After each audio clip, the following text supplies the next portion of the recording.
Hello students, today we will do law of dominance. Law of dominance, this is the topic from the NCERT class 12 and class 10. ये Mendel का first law है, law of dominance. क्या होता है homozygous form में jeans कैसे होते हैं, कैपिटल टी कैपिटल. जैसे हम एक करेक्टर लेते हैं, करेक्टर कौन सा, हाइट. एक कैसे जीन्स होंगे, होमोजाइगस फॉर्म भी हो सकती है, ठीक है, हेट्रोजाइगस फॉर्म भी हो सकती है, और ये होमोजाइगस रिसेसिव फॉर्म. ये होमोजाइगस डोमिनेंट है, ये होमोजाइगस रिसेसिव, और ये हेट्रोजाइगस.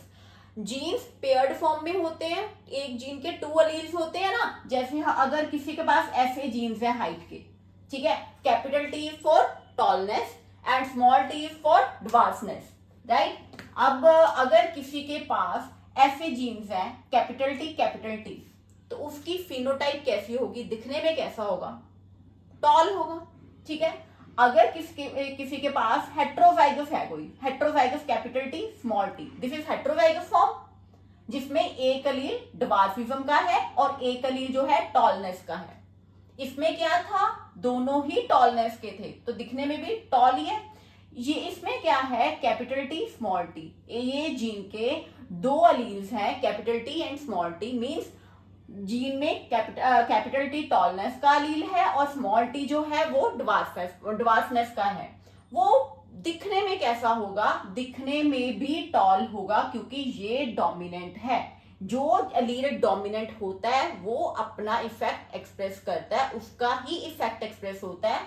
जो दूसरा अलील है रिसेसिव है, वो दब जाता है. कह सकते हैं कि इसने ये डोमिनेंट ही अपना एक्सप्रेस कर पाएगा, स्मॉल टी अपना ड्वार्फिज्म का इफेक्ट नहीं एक्सप्रेस कर पाएगा. अगर किसी के पास स्मॉल टी ये अलील्स है हाइट के, ठीक है, तो फिर ये तो होमोजाइगस रिसेसिव हुआ, स्मॉल टी इज रिसेसिव, तो दिखने में कैसा होगा, ड्वार्फ, ठीक है. ये लॉ ऑफ डोमिनेंस क्या कहता है, ये जो हेट्रोजाइगस फॉर्म है, ठीक है, हेट्रोजाइगस फॉर्म में भी जिसके पास ऐसे जीन्स है हेट्रोजाइगस फॉर्म में है अलील्स, तो वो उसकी फिनोटाइप दिखने में कैसा होगा, टॉल ही होगा, क्योंकि ये अपना इफेक्ट देता है, ये अपना इफेक्ट एक्सप्रेस नहीं कर पाता. जो ड्वार्फ होगा वो अपना इफेक्ट एक्सप्रेस नहीं कर पाएगा, जो टॉल का अलील है उसका इफेक्ट एक्सप्रेस होगा. जैसे हम एक मोनोहाइब्रिड क्रॉस करते हैं, मोनोहाइब्रिड क्रॉस में क्या होता है कि एक ही कैरेक्टर देखते हैं, ठीक है. जो बुक में दिया हुआ है हाइट एक कैरेक्टर लिया, ठीक है, पेरेंट जनरेशन में प्योर टॉल लिए, ये एक पेरेंट के जीन्स हैं जो pure tall means homozygous form में, और दूसरे पेरेंट के स्मॉल टी ये pure dwarf, pure tall pure dwarf means दोनों ही होमोजाइगस फॉर्म हम कब कहते हैं, जब दोनों अलील्स एक जैसे हो. ये होमोजाइगस है, ये है पेरेंट जनरेशन, इसकी क्रॉसिंग करी, ठीक है.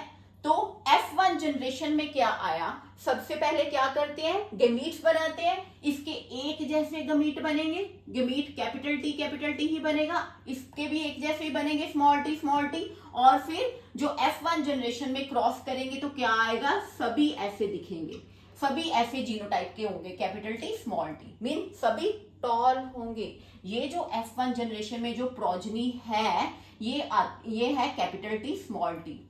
अब बात है इस दिखने में कैसा होगा, ये अपना एक्सप्रेस करेगा, ये स्मॉल टी अपना एक्सप्रेस नहीं कर पाएगा, क्योंकि ये है recessive, capital T is dominating. F1 generation में डोमिनेटिंग जो है वो अपना एक्सप्रेस करता है, हमेशा करता है. इसके पास चाहे स्मॉल टी है पर ड्वार्फिज्म को एक्सप्रेस नहीं कर पाएगा, ये टॉल ही दिखेगा. इसका मतलब जो यहाँ पे होमोजाइगस डोमिनेंट है, ये होमोजाइगस रिसेसिव है, ये भी टॉल है दिखने में, और जो F1 जनरेशन में प्रोजनी है वो भी सभी टॉल होंगे, सभी ऐसे ही होंगे, कैपिटल टी स्मॉल टी. ये F1 में दब गया.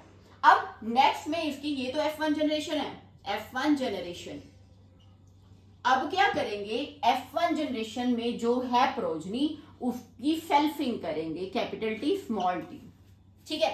सेल्फिंग करी तो इसके क्या गमीट्स बने, कैपिटल टी स्मॉल टी, इसके क्या बने, capital T small T, right. तो अगर हम पुन्नेट स्क्वायर बनाएं F2 जनरेशन के लिए, क्योंकि F1 में तो सभी ये हुए ना हेट्रोजाइगस डोमिनेंट, हेट्रोजाइगस हुए सभी दिखने में टॉल होंगे, क्योंकि ये तो रिसेसिव है, ये तो अपने आप को एक्सप्रेस नहीं कर पाएगा, ये एक्सप्रेस करेगा। अब हम F2 जनरेशन की बात करें तो अगर पुन्नेट स्क्वायर बनाए F2 जनरेशन का, यहां पे इसके गेमीट्स लिखे कैपिटल T स्मॉल t, यहां पे इस पेरेंट के कैपिटल T स्मॉल t, तो प्रोजनी क्या आ जाएगी, इसको इसके साथ क्रॉस करेंगे तो कैपिटल T, यहाँ पे कैपिटल T स्मॉल t है, यहाँ पे कैपिटल T स्मॉल t, यहाँ capital T small t small t, ये है प्रोजनी किसकी, F2 जनरेशन की। F2 जनरेशन में क्या आया, F2 generation capital T small t, capital T small t, ठीक है। ये जो ऑफस्प्रिंग्स हैं, ये देखो ये क्या है, ये दिखने में कैसा होगा, टॉल, ठीक है। दोनों होमोजाइगस फॉर्म है, दोनों ही कैपिटल T है तो टॉल ही दिखेगा।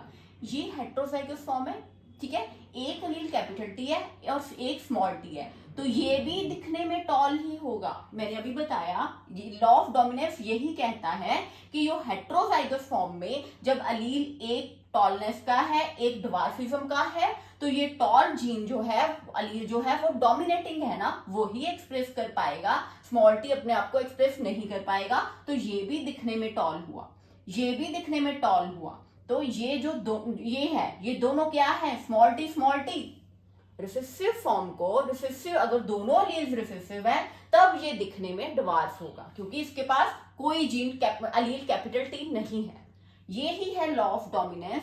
F1 जनरेशन में सभी जो प्रोजनी होगी वो एक पेरेंट से मैच कर रही है, ठीक है, ये टॉल है, ये भी टॉल होगा, इसके साथ में ये भी जितने भी ऑफरिंग्स होंगे वो टॉल होंगे, एक पेरेंट के साथ इसकी फिनोटाइप मिल रही है।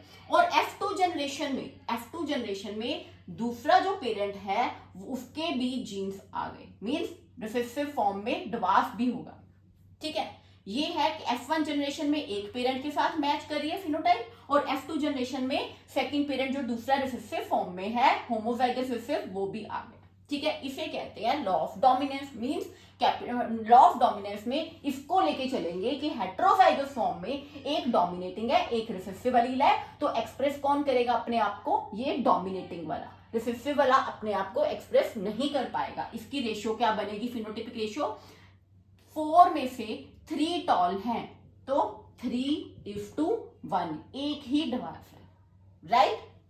Hope you understood.